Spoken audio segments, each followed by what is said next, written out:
Hello and welcome to Universe Mode. This is Friday Night Smackdown from Miami, Florida. Lovely place to be. You could even say that tonight's Smackdown is gonna be, simply put, glorious, as we start things off with Bobby Roode and the next match in the quarterfinals of the Intercontinental Championship Tournament.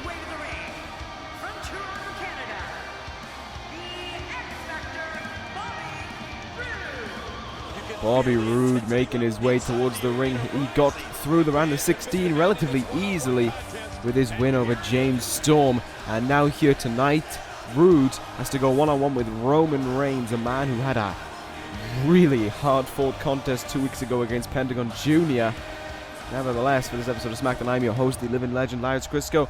Unfortunately, due to time constraints, my broadcasting partner, JDL, caught up in traffic and unable to make it to this episode of SmackDown. Nevertheless, we are going to continue on here tonight with this round of 8. It's quarterfinal. I mean, we've already got one man going through. We've got two men going through, technically. We've got Dean Malenko, we've got the bye. And last week, we saw Drago beat Randy Orton to become the second member in the semi-finals. Now tonight we'll find out. Is it going to be Bobby Roode or Roman Reigns going through? And on top of that, will we be seeing Kyle O'Reilly or Kevin Owens in the semi-finals? Roman Reigns coming down those stairs right now. He looks ready for this matchup. Looking like the semi-finals are firmly on his mind.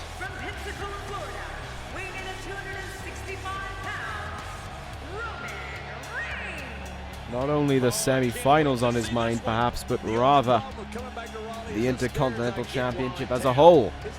Roman Reigns looks like in his mind, and you can tell by the look on his face as well, that he is ready to win this whole damn tournament. Could argue that it's with some of the people being gone in this tournament. If Reigns is to make it through to the semi-finals, he could be seen as the favorite, but that is what we currently do not know. Of course, Bobby Roode is the man who Roman Reigns has to go through tonight if he wants to get to that semi-final. Bobby Roode, a former United States and WWE champion, so he's no pushover for Roman Reigns. And of course, the now glorious one that is Bobby Roode will look to try and put away Roman Reigns sooner rather than later, because the longer the match goes on, Roman Reigns can just find himself just finding gear after gear and being able to just go longer and longer into the matchup, and that might affect Bobby Roode. Nevertheless, it's time for our match card here tonight. Going to quickly run through this. Next matchup will be the other quarterfinal match between Kyle O'Reilly and Kevin Owens. That is going to be a good battle between those two men. We saw them fight, I believe the last time was at Backlash, with Kevin Owens getting the win when they were fighting for the WWE Championship. Now here they are trying to see, we'll get into the semi-finals of the Intercontinental Championship Tournament. Next up then, Scott Hall of the NWO will be in action. After seeing what happened last week, Hall is trying to restore balance to the NWO with a random challenge of his own. He said that the guy can be any weight he wants to be. However, he must not be taller than 6'4". Scott Hall, I believe, somewhere around the 6'9" region or thereabouts. So he is quite a tall guy. But 6'4", I mean, you can get a few people under that. I mean, Seth Rollins, I believe, would classify as under that. But then again, this is on the SmackDown brand, so anyone could step up. And that's what makes it interesting. I mean, Scott Hall is certainly widening the extent a little bit, and perhaps not as harsh as Kevin Nash is. But we'll see who is going to step up to the plate for that one. And for our main event, 6-man Battle Royal is going to take place between three members of Evolution: Batista, Batista, Ted DiBiase, and Randy Orton. Also featuring in that match, Samoa Joe, somehow JBL, and a mystery sixth opponent who we can reveal is a former SmackDown superstar making his return. But yeah, JBL's got a number one contendership matchup. That's just, no, I can't put that into words. That's just not liking that. Anyway, back to this matchup right now. Knee to the face there of Roman Reigns as Roode looks to try and get through the Roman Empire here. Reigns went for the leaping clothesline. Good maneuverability by Roode there. And he reverses the belly to belly. Stuck under. Roman Reigns having to recover slightly. Jawbreaker counter by Reigns. And another belly to belly. Oh, actually, this one. The belly to belly connects. And he's ooh-wah-ing.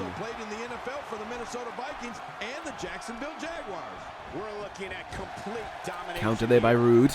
Counter back by Reigns, however. This match has actually been somewhat more back and forth, but it seems as if when it comes to power offense, it's certainly been going in the favor of one Roman Reigns. Big backbreaker there to Bobby Roode. Reigns backing up in the corner as Roode looks to be in pain, and Reigns looking to cement his place into the semi-finals maybe. Superman punch to Bobby Roode, and now just one move to go before Roman Reigns could wind up in the semi-finals. Puts him in the middle of the ring, backs up into the turnbuckle. The spear incoming for Bobby Roode. Can he get out of the way? Can he counter it? No, he can't. Spear by Reigns. The spear by Reigns, and that is going to be that, I think. Roman Reigns with the cover. 1, 2, and what in the... Apparently technical difficulty? Oh shit! Pentagon Jr. hitting the ring in just a matter of seconds. Roode gone, the ref out. Pentagon Jr. getting revenge for 2 weeks ago for his loss to Roman Reigns. Swanton bomb by Pentagon Jr. And now looking to screw over Roman Reigns in perhaps one of the finest fashions imaginable. Pentagon Jr. with the Pentagon driver to Reigns. And once again the feed goes out. Pentagon Jr. must have just knocked out the ref. Brought back in Roode, and now, well, I don't know what happened, but both guys are back in the ring now. Roode's back to normal. The ref's back to normal. Pentagon Jr., we've talked about how he's got this mysterious aspect to him. I'm not too sure what just took place there, but Roode is taking full advantage of it. Spinebuster by Roode, and now he's going to look for the now renamed Glorious Bomb. And he nails it on Reigns to go through to the semi-finals. 1, 2, 3. Bobby Roode through Pentagon Jr. has wound up in the semi-finals. Here's your winner, the X-Factor, Bobby Roode. Can he be proud of a victory like this? I don't really know. I mean, I can't really describe it. You just, so much happening in such a short amount of time. Bobby Roode there looked like he was about to be done out of the match, and it was going Roman Reigns' way.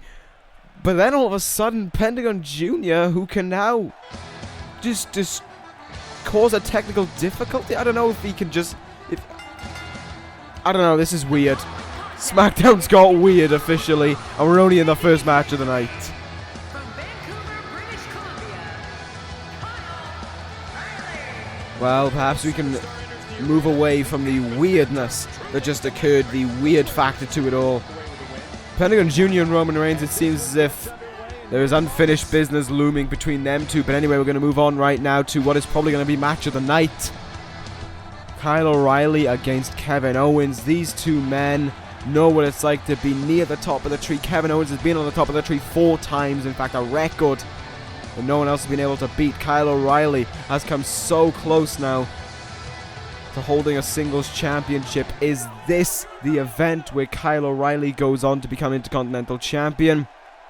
I feel as if it is possible for O'Reilly, but the problem is, this is his opponent, and in the quarterfinals as well, a fairly fresh Kevin Owens.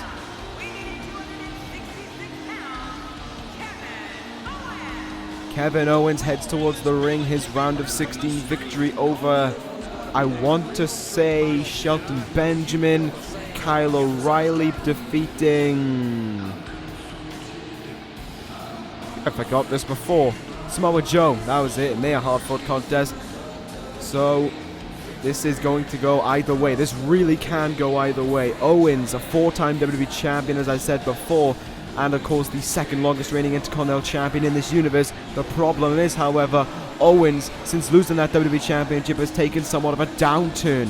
Owens is no longer the man who was on top of the game for 4 times.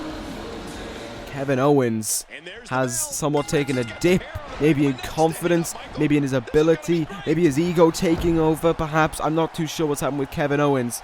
But since he lost that WWE Championship back at Judgment Day to Sami Zayn, and never got a rightful rematch for the championship. But then again, Kevin Owens, there's a difference between taking on Bobby Fish and Sami Zayn. I mean, there was the whole problem that happened regarding Sami Zayn, and I really do hope that man is back soon. O'Reilly here with a nice reverse DDT onto KO there, taking him down. What can O'Reilly look for here? Oh, Kevin Owens went for something there, but O'Reilly with a stiff counter. Big punch to the face there, sweeps the leg away. And now O'Reilly looking for O'Reilly once again, attempting a maneuver. They had a front face lock locked in, but Owens countering that back, because both these guys have had altercations in the past with Bobby Fish. I mean, it was Fish who Owens lost the Intercontinental Championship to, and O'Reilly, of course, has had so many tales to tell with Bobby Fish. I mean, we all know why he wears that shirt, that Red Dragon shirt, even a year. I mean, he found it recently, I suppose. And he, of course, has said he will not stop wearing that shirt to the ring until he has beaten Bobby Fish in one-on-one action, until he has proved that he is better than Bobby Fish, until he can take a championship from him. Right now, however, it seems as if O'Reilly is taking a championship that was formerly held by Bobby Fish, or at least trying to anyway, in the way of the Intercontinental Championship. O'Reilly up on top, big missile dropkick to take down Owens. He's sending a message to the entire WWE locker room here. Really asks the question, how does Owens, fight back against O'Reilly's technical offense? And another question to ask, how can O'Reilly defeat someone like Kevin Owens? I mean, I believe it was O'Reilly who got the win the 2 days before WrestleMania in a fatal 4-way between himself, Fish, Aries, and Owens. But I don't believe he pinned Owens himself in that matchup. I know he got the win nevertheless, but it does beg the question. I mean, these two guys one-on-one matchup at Backlash could have gone, still could have gone either way in that situation. Owens seemed to be the much better of the two in the matchup and walked out WWE champion. So it just begs the question, what can O'Reilly do? Uh-oh. German suplex there to O'Reilly, as now Kevin Owens looks to bring out his inner Fight Owens fight. The much tougher side of Kevin Owens, the one who's not afraid to go to the limits, the one who will just inflict pain after pain after pain. O'Reilly, though, still fighting back. Signature strike combination perhaps by Kyle O'Reilly. Kick to the chest. Another kick to the chest. And a spinning kick to the chest. Down goes Owens. And O'Reilly, I thought he was going to take it to the top rope. They decided against stick cover on Owens. And that only gets a 2 count. O'Reilly questioning there what he has to do now to put away Kevin Owens, who has him here, perhaps with a package power bomb. Got the head tucked in there, and a big package power bomb down to O'Reilly. No pin after it. But Owens is really focusing on that head, and when he is, you know that could spell bad things for Kyle O'Reilly. We are looking perhaps more towards the package pile driver than anything. Jawbreaker counter though by O'Reilly. Misses the kick to the gut. And Owens takes him down with a snap made there. A bit of a lull period between the two there. O'Reilly trying to think about what to do after that missed kick, or perhaps just trying to recapture his bearings. And Owens, well, it seems if he was still maybe a little bit out of it. Uh-oh, Owens looking for the Owens breaker. And he nails it down onto O'Reilly. Cover after that. O'Reilly might be in trouble here. No, he's out of 2.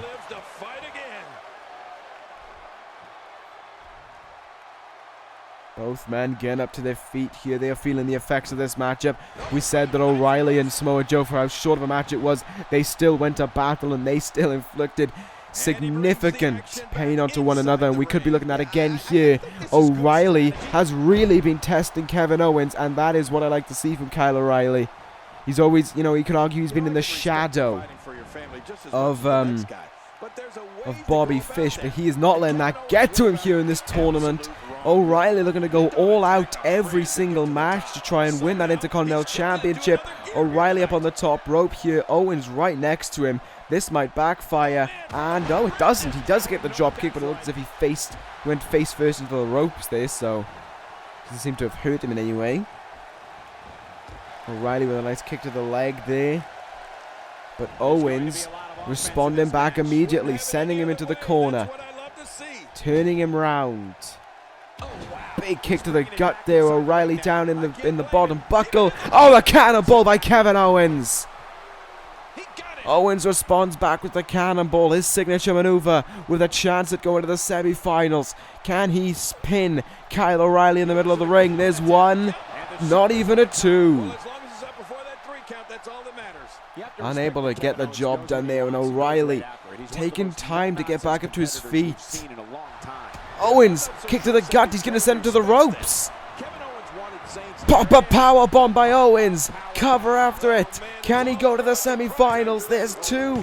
He will not get three. It really begs the question why Owens didn't look for the package pile driver after all the pain and all the damage he had done onto the head of Kyle O'Reilly, but instead he chooses the pop-up power bomb, and that may have cost him there. A 2 count that could have been a 3. Counter there by Owens though, jawbreaker.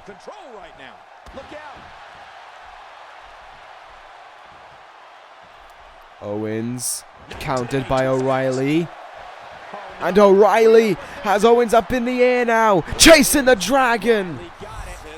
Kyle O'Reilly with the chasing the dragon, looking to chase the opportunity to the semi-finals. Cover on Owens. 1, 2, 3. Kyle O'Reilly eliminates Kevin Owens from this tournament and goes on to the semi-finals.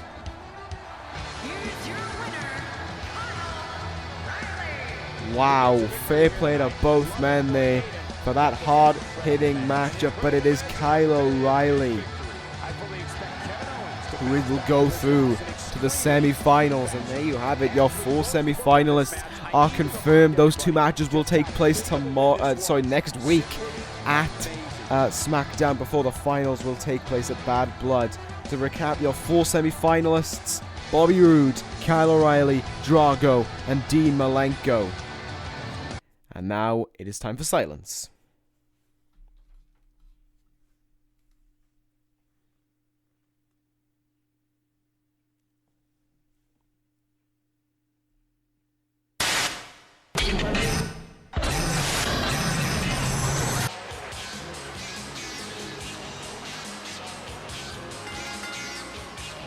The following contest is scheduled for one fall, making his way to the ring, representing the NWO from Miami, Florida, weighing 287 pounds, one half of the WWE Tag Team Champion, Scott Hall coming towards the ring. As I said, Hall's a little bit more fairer. Under 6'4". I mean, there are a few people who could come to mind who could, in a way, test Hall. Just so Kyle O'Reilly there. I believe Samoa Joe is under 6'4". You got him. You got trying to think of a few others who come to my mind off the top of my head. Anyway, you have Owens. You got, I'm pretty sure, yeah, Bobby Fish, I'm sure, is under 6'4". You got him. You got quite a few people who could have tested him, but then again, quite a few who are below 6'4", who are also, you know, hardly the best of talent. So it's kind of a mixed bag on this one. Perhaps looking for better affairs anyway than what happened last week to Kevin Nash. Although I do want to say to the NWO, when running through stipulations, they really should fact-check their stuff. Yep, 2 weeks in a row, Brock Lesnar finds a way around the stipulations to take on the New World Order. from Minneapolis, Minnesota, weighing in You see, in case they forgot, Brock Lesnar's 6'3", so he fits in just right into this little stipulation of Scott Hall's. Oh, it's gonna be deja vu all over again for the New World Order. Brock Lesnar and Scott Hall to square off one-on-one here on SmackDown. I swear, it's like the NWO have a fear about commentating on SmackDown, because both times the NWO, well, last time the NWO got decimated on SmackDown, JDL wasn't here, and now this time, when it seems as if Scott Hall is going to get decimated by the Beast Incarnate, he's not here again. I mean, I don't blame him, and Brock Lesnar is standing right there, so I don't blame him for not wanting to be here, but at least pay attention to watching your beloved heroes getting absolutely destroyed. Week after the next. Here we go. Hall and Lesnar to square off. Kick to the gut. Oh, there's a punch reversed. We'll see how much offense Scott Hall can get in. On numerous occasions, I've said that I believe Hall to be my favorite member of the New World Order. Certainly in the way of athletic ability. And also in a way of when it comes to matches, sometimes Hall picks the fairer opponents and the fairer stipulations. You know, he sometimes like to pick the more difficult guy. But anyway, today he's made a mistake and he's picked Brock Lesnar. Let's get counting! 1!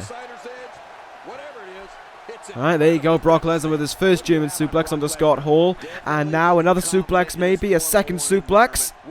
Number 2. Cover here by Lesnar right after the T-bone. There's 2, and that's a kick out by Hall. I don't think Lesnar had any intentions of winning the matchup. They just wanted to see Scott Hall kick out. Maybe he wanted to be nice and allow Hall to kick out. Oh, there's another German suplex. Okay, that's 2 German suplexes. I think we'll just tally up the Germans. Exploder? No. Fall-away slam onto one of the men who can execute that fall-away slam. Perhaps one of the best in the business. However, he just got destroyed by Brock Lesnar's version of it. Kick to the gut by Hall there. And now Hall looking to try and mount a comeback against the Beast. Got him by the chin here. And that didn't last long. Now did it, Scott Hall? Hall in a lot of trouble. Big elbow. And Brock Lesnar's out of it. Punch to the face. Oh my god. Oh my god already. There's a 3rd German suplex. There's a 4th German suplex. And a 5th German suplex.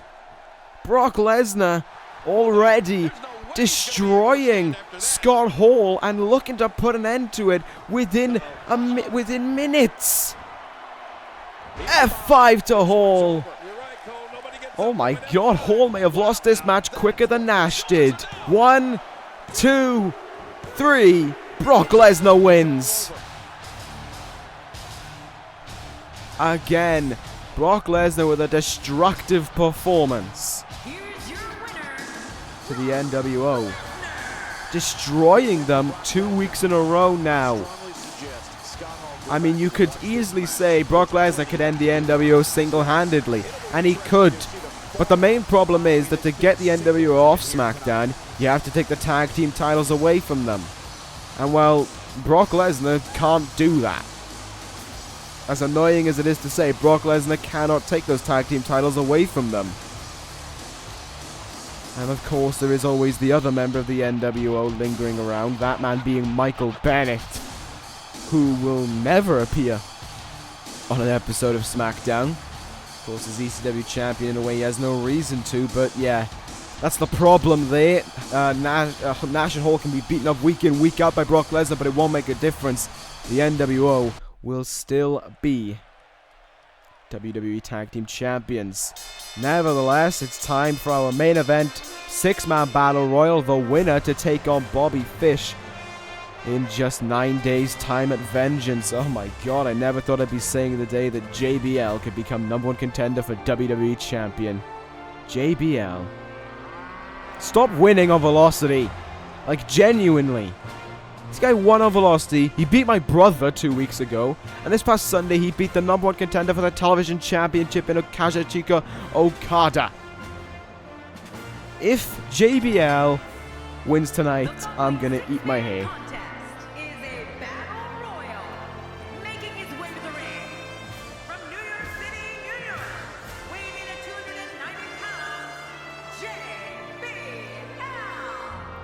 JBL heading towards the ring. Please don't win, JBL. I've just threatened to eat my own hair now. Well, JBL, due to his undefeated state recently, is going to have another Velocity match on this Sunday. But don't worry, we've already picked the opponent, so no need to worry about that. JBL will be having the time of his life this Sunday. That's all I can really say. Anyway, as we see JBL taking an absolute eternity here to finish off his entrance. There we go. That's that done. The problem is these entrances are going to take a long time because we've also got this man who takes approximately 67 years to get to the ring. And another member of Evolution. Well, he might take 68 years. The other member of Evolution might. Nevertheless, Randy Orton coming towards the ring. From St. Louis, Missouri, weighing in at 245 pounds, the Apex Predator, Randy Orton. Orton, who was eliminated from the Intercontinental Championship tournament last week, courtesy of Drago, now tonight looks to become number one contender for the WWE Championship. As you can tell, Orton has come up with a cunning method here, with O'Reilly still in the Intercontinental Championship tournament and advancing into the semi-finals as well. Orton is looking to take it to the extent that he can make Evolution. There's a hiccup. He can make Evolution go far on Smackdown, and on the same night, Evolution could become Intercontinental and WWE Champion. Randy Orton might be the one who wants to challenge Bobby Fish, however, but he has taken insurance policy in the way of Batista and Ted DiBiase Jr. I'm sure he'd much rather Kyle O'Reilly in the ring, but then again, O'Reilly, in a way, would much rather go after Fish himself. Of course, I've said this before, yes, he is a part of Evolution, but would O'Reilly really want to listen to faction business, or would he want to go for his own personal vendetta towards the man who betrayed him and the man who has found profound success in the years since Red Dragon has split up? That much I do not know, but nevertheless, Batista here, as he teleports out of nowhere, him and Ted DiBiase will be looking to recover from last week as well. And from Washington, D.C., weighing in at 278 pounds, the Animal, Batista. This place is coming alive now. Batista and Ted DiBiase lost to the newly debuting Revival, the Revival, last week. Scott Dawson and Dash Wilder took it to Batista, of course the only man in this universe to hold all three tag team titles, and they pinned him in the middle of that ring last week to pick up the win. And now here tonight, Batista looking for redemption for that, perhaps even going as far as looking for another opportunity at a World Championship. I can't really think of the last time Batista challenged for a title. Maybe, oh god,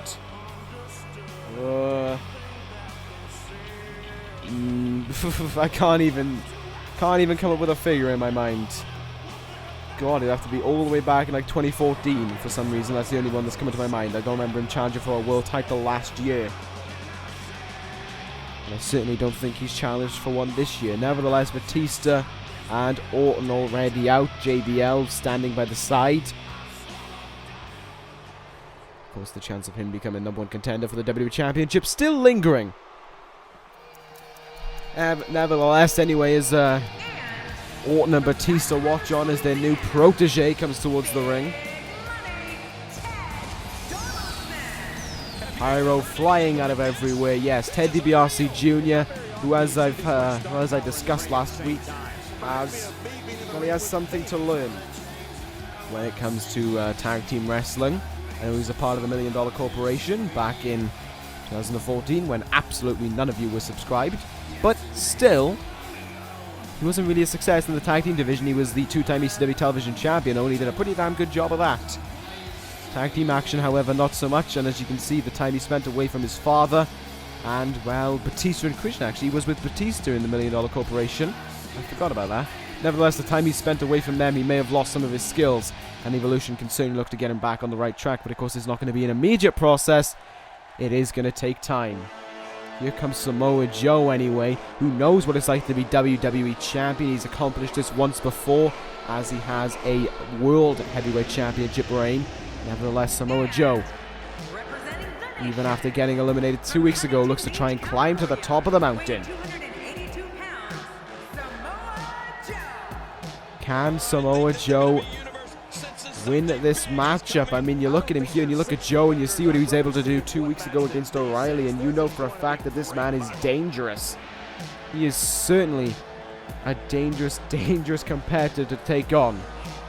So we'll see what's going to happen in that aspect. Orton, Dibiase, and Batista could take care of him fairly early on. That's the problem here. If Evolution work together, you never know who we could end up with as #1 contender. We could even see JBL somehow find a way to go up against, to just sneak around Evolution's tactics and become #1 contender. I don't know, but I'll tell you what I definitely don't know, is the 6th man, a former Smackdown superstar, making his return here into this universe. Oh my god. Oh, I have missed that, and I have missed this man, Jake the Snake Roberts. Mount Georgia, weighing 249 pounds, Jake the Snake Roberts. It has been a long time indeed since we laid eyes on Jake Roberts. Almost 2 years now since Jake Roberts left this universe, leaving after just losing his World Heavyweight Championship to CM Punk, the 3rd longest reigning World Heavyweight Champion there has ever been, I believe. May have been downgraded since then, but Jake Roberts was a dominant World Heavyweight Champion, and now, in his return, looks to try and go right back to the top of the mountain when he looks to try and challenge for the WWE Championship. This would be a huge test to Fish's WWE Championship reign if he was unable. Well, if he gets Jake Roberts, I mean, this guy, he was Mr. Money in the Bank. He defeated CM Punk in the prime of his career, albeit in kind of questionable circumstances, but he did endure 3 go-to-sleeps at Survivor Series when CM Punk was 100% at the peak of his career.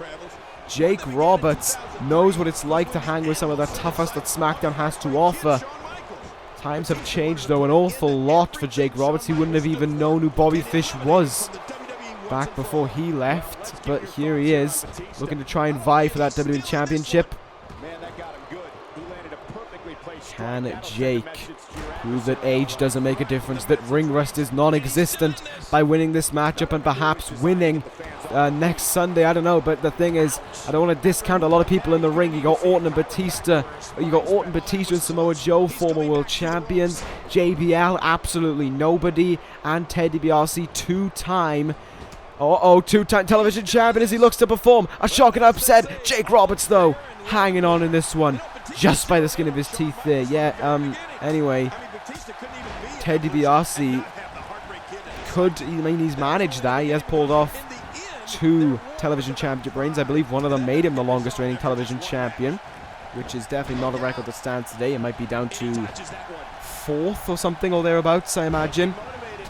Nevertheless, he's still fighting on here against Jake Roberts. Meanwhile, Evolution now finally targeting everyone. It's not going well for them, though. Batista in trouble. All 3 members of Evolution in risk of being eliminated here. This could be dreadful. In a few seconds, it could go completely downhill for them.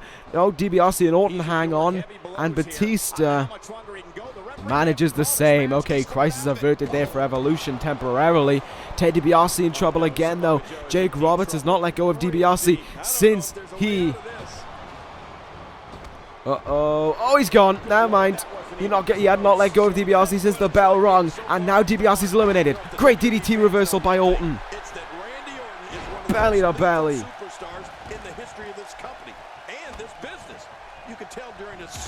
Oh, nice forearm there by Joe, and a slap to follow up. Jake Roberts doing the sensible thing here, watching on, and now it seems as if he wants to lock eyes with the Viper. Into the turnbuckle goes Randy Orton. Batista might be in trouble here, courtesy of Samoa Joe. Batista trying to cling onto that bottom rope. It's no use. Batista eliminated, and the insurance policy for Randy Orton has not paid off well, with the first 2 eliminated in this matchup. We're down to 4 now. Samoa Joe, Jake Roberts, Randy Orton, and JBL. Might be 3. Let's hope it's 3. JBL in trouble here. Samoa Joe also in trouble, maybe. JBL hangs on. Will Samoa Joe? Will Joe be able to hang on? He's hanging in. He is in big trouble. Samoa Joe out of here. And JBL's gone as well. We're down to 2. Randy Orton, who turned his back on Jake Roberts, who looks to strike. If you're the opponent of Jake the Snake, If he is, well, I mean, you never turn your back on a snake. And Randy Orton just learned that fair and square there. The snake against the viper. I believe Jake Roberts, if he was to be a snake, I believe he's the python. Oh, there's a big belly to belly there by Orton. Viper looking for something here. Nope, counter by Jake. Counter back by Orton. Both of these guys with bad blood just moments away of a guaranteed shot at the WWE Championship. Just moments away.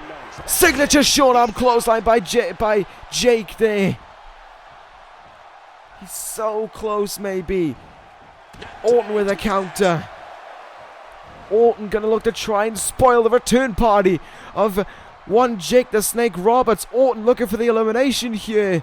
Jake counters. And he's still in this. And now Jake sends him over the top rope. Orton down on that bottom rope there, hanging on. Jake looking to try and eliminate him here. Can Jake pull it off? Orton is clung around. Clung isn't even a word, but he's clinging on there. Hanging on, and he's able to stay in it. Jake giving him absolutely no time to recover. Orton goes over the top rope, lands on the apron. And now Jake running high knee. Orton hits the outside. And Jake Roberts is your #1 contender for the WWE Championship. Orton back in the ring. He can hardly believe it. Randy Orton on his knees in the ring, and now you might get a first-hand taste of Damien wrapped around the neck of Randy Orton. That teaches you for being in the same ring that you just got eliminated from. Randy Orton there, unable to pick up the win. The Evolution insurance policy failed, and Jake Roberts, who makes his return to this universe, is #1 contender for the WWE Championship. 9 days from now, Jake will go one-on-one with Bobby Fish for the WWE Championship in a match that could make or break Bobby Fish's reign as WWE Champion. This is a real tough opponent to prove himself against, and I cannot wait for their match at Bad Blood. Nevertheless, that is going to end this episode of Universe. Thank you guys for watching. Take care, guys, and ta-ra!